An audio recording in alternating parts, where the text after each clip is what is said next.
Good morning મિત્રો, જય શ્રી કૃષ્ણ મિત્રો। આ જે કબૂતર છે એ પોતે એક મારા સામેના મકાનમાં એક એપાર્ટમેન્ટમાં ઊંધું લટકતું હતું અને જો તમે હું એને રેસ્ક્યુ કરીને લાવ્યો અને પગ પોતાનો એક બાંધેલો હતો અને આખું પગ પણ સોજી ગયો અને રસી થઈ ગયા હતા। જો તમને આ વિડીયોમાં હું તમને બતાવું છું। જો આ જે પીળું પીળું બતાય છે રસી થઈ ગયા હતા અને પછી એનો રેસ્ક્યુ કરી અને નીચે ઉતાર્યું અને ઊંધું લટકતું હતું એટલે જો પગ કેમ છંછેડે છે અને પગમાં દુખાવો પણ એટલો થતો હોય છે, લોહી પણ નીકળ્યા હતા।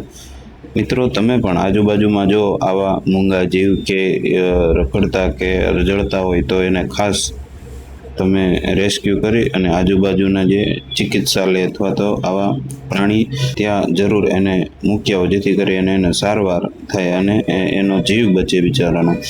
એટલે તમે ખાસ આવા મૂંગા જીવનો જીવ બચાવજો અને આવા મૂંગા જીવનો આજુબાજુમાં હોય તો રેસ્ક્યુ કરીને ખાસ એને દવાખાને લઈ જઈને સારવાર આપજો, જેથી કરીને આવા મૂંગા જીવ રજળે નહીં અને મરે નહીં ત્યાં સુધી। મિત્રો, તમે પણ આવા આજુબાજુમાં રહેતા હોય તો ખાસ જરૂર આવા મૂંગા જીવનો સપોર્ટ કરજો। મિત્રો, તમને અમારો આ વિડીયો ગમે તો લાઈક, શેર અને સબસ્ક્રાઈબ કરજો। મળીએ એક નવા વિચાર સાથે, વિડીયો સાથે। નમસ્કાર।